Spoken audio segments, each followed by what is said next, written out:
めっちゃ文字動く。最近の文字ってめっちゃ動いてますよね。 MV でも CM でもゴリゴリに動いてると思うんですけれども、そんな時代に知っておきたい文字があります。それがバリアブルフォントです。スライダーでスーって動かすだけで無段階で太さや幅などが変化する、めっちゃ動く文字があるんです。今日はそのバリアブルフォントについて無料で使えるものも含めて7つ紹介していきたいと思います。こんにちは、専門学校講師のいられさんです。今回は超実用的なバリアブルフォントを紹介していきたいと思います。今の時代これを知らないとめっちゃ損をしています。普段フォントなんてあまり気にしない人も多いんじゃないかと思うんですが、実はかなり進化しています。もう決められた太さから選ぶような時代じゃなくなってきています。思えばこのチャンネルでは今まで超定番フォントから無料フォント、知っておくべき有名フォントなどいろいろ紹介してきました。で、今回は数年前では考えられなかったような次世代型のフォントを特集していきたいと思います。それがバリアブルフォントです。これを一言で言うと、線の太さや幅を自由に変更できるフォントです。今まで絶対にやってはいけなかった文字の幅をいじるというタブーが合法的にできてしまいます。フォントのバランスを崩さずに普通にできるようになっちゃうんですよね。すごいですよね。今回の動画ではそんなバリアブルフォントの中から実用的なものを7つ紹介していきます。その中には無料で使えるものもありますし、プロクオリティのバリアブルフォントも存在しています。Adobe ユーザーの方もそうじゃない方も役立つ内容となっていますんで、ぜひ最後までご覧ください。このチャンネルでは楽しく分かりやすくをモットーに、デザイナーやクリエイター、センスを磨きたい人のために情報を発信しています。続けて見ていくうちにスキルアップするはずです。YouTube よりも本格的に学びたいという方は私の有料講座もおすすめです。高評価とともに概要欄をチェックしてみてください。それではそもそもバリアブルフォントって何という方のために少しだけおさらいをしておきたいと思います。これまでのフォントはライト、レギュラー、ボルドみたいなあらかじめ用意されたものの中から選ぶしかありませんでした。自分好みに微調整できなかったってことなんですね。でもバリアブルフォントは違います。今ご覧いただいているように線の太さや横幅などスライダーで自由に変更することができます。細やかな微調整が直感的にできるのと、指定されたスペースに文字をきれいに収めることができるのと、様々なメリットがあってデザインの幅が劇的に広がります。そんな超便利なバリアブルフォントの中からまずは無料で使えるもの、おすすめの4つを見ていきましょう。1、ノトサンズ JP。迷ったらこれ電気や水と同じ必須級。 Windows を使っている人、まずは何も考えずにこれを入れてください。電気や水よりも必須級なのがノトサンズ JP です。実際私もめちゃくちゃ使います。 Google と Adobe が共同で作った王道フォントで、ウェブサイトからアプリまであらゆるところで見かけます。 YouTube のテロップ、ブログ、資料など様々な読みやすさがこれで約束されます。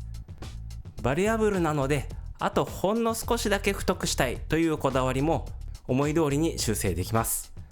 迷ったらこれを選べば間違いなし。最強の万能選手がノトサンズ JP です。2、M+1。ノトサンズだとちょっと真面目すぎて冷たい感じがするなと感じるなら、この M+1 がおすすめです。カチッとした文字の中に優しさと親しみやすさが絶妙にプラスされています。堅苦しい資料を少しだけ柔らかい印象にしたいとき、これに変えるだけで印象がガラリと変わります。細くすれば上品に、太くすればパンチが出る。同じフォントなのにこれだけ表情が変わるのは面白いですよね。ちょっといい感じに仕上げたい時の強い味方です。3、ロボトフレックス。狭いスペースに文字をきれいに収めたいという無理難題に応えてくれるのがこのロボットフレックスです。普通のフォントはもちろん、先ほどの2つのバリアブルフォントとも違い、幅の調整や高さの調整までできてしまうのがこのロボットフレックスです。まるで収納の達人、フォント界のこんまりさんです。だから例えば、画面の狭いスマホなら少し幅を狭めて、余裕のある PC なら幅を広げてみせるといった調整が普通にできてしまいます。どんな環境でもどんなスペースでも綺麗に収納できてしまう。デザインを作り込むというよりは、見やすさを極めたいという方にぜひ持っておいてほしい一本です。ただしこのフォントはアルファベットのみです。4. プレイフェアディスプレイ。いつもの資料を一瞬で高級ブランドのような雰囲気に変えたいなら、プレイフェアディスプレイがおすすめです。線に強弱のある優雅なデザインで、配置するだけで画面がパッと華やぎます。ファッション系、美容系、ジュエリー系のサイトなどでタイトルにドンと使うだけでラグジュアリーなブランド感を出すことができます。文字のサイズに合わせて太さを調節することができるので、大きく使っても小さく使っても崩れないのが嬉しいですね。こちらもアルファベットのみになります。以上が無料で使えるバリアブルフォントです。いずれも Google フォントから無料でダウンロードすることもできますし、Web からそのまま使うこともできます。Google フォントの URL は概要欄に記載しておきますので、そこからアクセスしてみてください。正直これだけでもデザインの悩みはかなり解決するはずです。参考になったという方、チャンネル登録や高評価よろしくお願いします。ただ、ここからさらに一段レベルを上げるなら、やっぱり Adobe Fonts は外せません。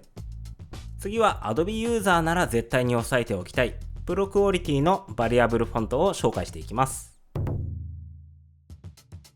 では、ここからは Adobe ユーザーが使えるプロクオリティのバリアブルフォントを3つ紹介していきたいと思います。1つ目が桃千鳥です。以前にも紹介したことはあるんですが、文字でインパクトを与えたい、でも可愛らしさも欲しい、そんなわがままを叶えるのが桃千鳥です。レトロでどこか懐かしい遊び心があふれるデザインが特徴です。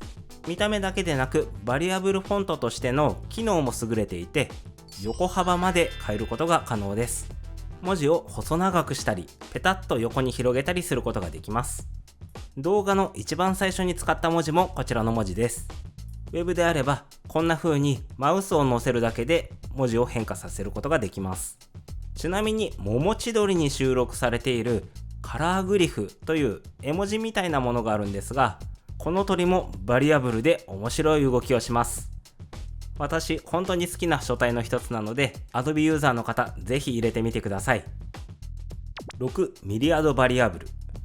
フォントに詳しい方ならご存知かもしれませんが、このミリアドは Apple が長年コーポレートフォントとして使っていたことで有名です。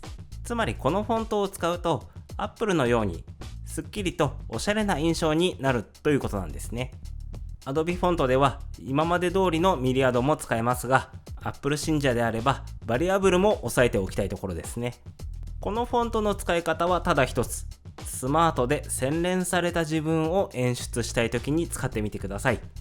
あなたの言葉の重みも文字の太さと一緒に変わるはずです。信頼感を求めている人はぜひ入れてみてください。7. ブリランテバリアブル。最後はブリランテバリアブルです。どこか現代的なのに格調の高さを感じられる雰囲気が本当に素敵ですよね。文字の端についたトゲのような飾りが特徴的なフォントです。アンティークな雰囲気というか重厚な雰囲気はそのままに、細い線からどっしりとした太い線まで様々な変化を楽しむことができます。ワインレッドやアンティークゴールドのような重厚な色と合わせると良さそうですね。雑誌の表紙みたいな雰囲気が出せるはずです。ということでいかがでしたでしょうか。今回は無料で使えるものから Adobe ユーザー必見のものまでおすすめのバリアブルフォントを7つ紹介しました。本当に可能性の塊みたいなフォントばかりでしたね。今回紹介した他にも Adobe さんではネオクロというバリアブルフォントも開発中のようですごく楽しみにしています。ただバリアブルフォントは普通のフォントよりも開発に時間がかかるらしくて、まあ大変なようです。皆さんは今回のバリアブルフォントいかがでしたでしょうか？このフォントが面白そうとか、私のお気に入りが出てきてないとかあったらぜひコメント欄で教えてください。また冒頭でも紹介しましたが、バリアブルでないフォント、様々なフォントをこのチャンネルでは紹介していますので、よければそちらもご覧ください。ということで今回の動画は以上となります。イラストレーターの基礎をしっかり学べる私の本気の有料講座も大変好評をいただいています。また私のいられの本も発売中です。どちらも YouTube では扱っていない内容も多数含んでいますので、興味のある方は概要欄のリンクからぜひチェックしてみてください。この動画が役に立った、参考になったと思う方はチャンネル登録、高評価よろしくお願いいたします。私は YouTube の他に X、ブログ、TikTok もやっています。ぜひそちらの方もよろしくお願いいたします。ここまでご視聴いただきありがとうございました。関連動画や次の動画でお会いいたしましょう。ではまた。